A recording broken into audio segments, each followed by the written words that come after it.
Je suis allé au Mans Classique, partie 1. Alors oui, c'était la semaine dernière, mais j'ai un peu traîné avant de faire la vidéo. Bon, j'ai pas d'excuses. D'ailleurs, j'ai mis une super chemise pour l'occasion, qui n'a rien à voir puisque c'est une chemise One Piece. Voilà, le logo de Frankie. Alors pour ceux qui ne connaîtraient pas, le Mans Classique, c'est simplement le plus grand rassemblement européen de voitures de collection. C'est un événement durant lequel vous trouvez forcément des animations et des expositions, entre autres, mais surtout des courses de voitures tout au long de la journée. Et j'ai eu la chance de participer à l'une de ces courses. Enfin, c'était plutôt une parade, puisque c'était la parade d'ouverture du vendredi, parade durant laquelle ce sont les invités par des entreprises ou par des clubs qui ont le droit de rouler avec leur voiture sur le circuit des 24 heures du Mans, donc le grand circuit. Et donc j'ai pu participer à cette petite parade dans une Porsche 914 jaune. Première chose, quand vous arrivez sur le circuit, vous êtes mis dans le bain tout de suite. Alors premièrement parce qu'il y a des voitures de collection absolument partout.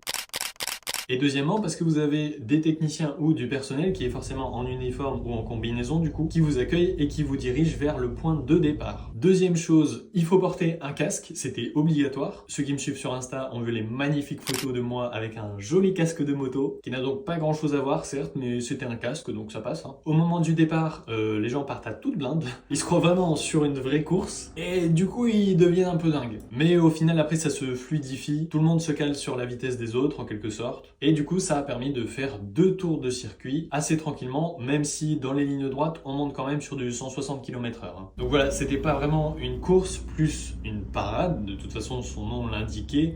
Mais c'est vrai que tu as quand même les sensations d'une course de voiture. Quand tu es dedans, c'est vraiment très impressionnant, même si on n'allait pas aussi vite que les vraies voitures de course. Je vous l'ai dit, toute la journée, il y a des courses de voitures. Nous, on a fait un tour de circuit en 10 minutes. Durant les vraies courses toute la journée, pour un tour, c'était 5 minutes. Donc voilà, on n'était pas vraiment sur le même niveau, mais bon.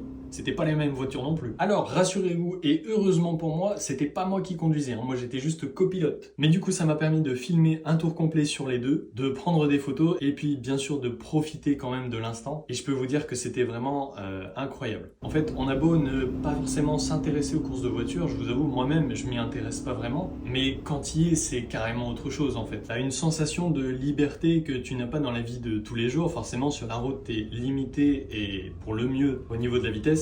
Là, t'as personne qui arrive en contresens. D'ailleurs, du coup, tu te rends pas vraiment compte de la vitesse que tu prends au final. À la fin des 2 tours pour cette parade, tu vas te garer dans l'emplacement qui t'a été attribué. Et ensuite, tu profites du reste de la journée pour voir le reste de l'événement que je vous raconterai du coup dans la partie 2.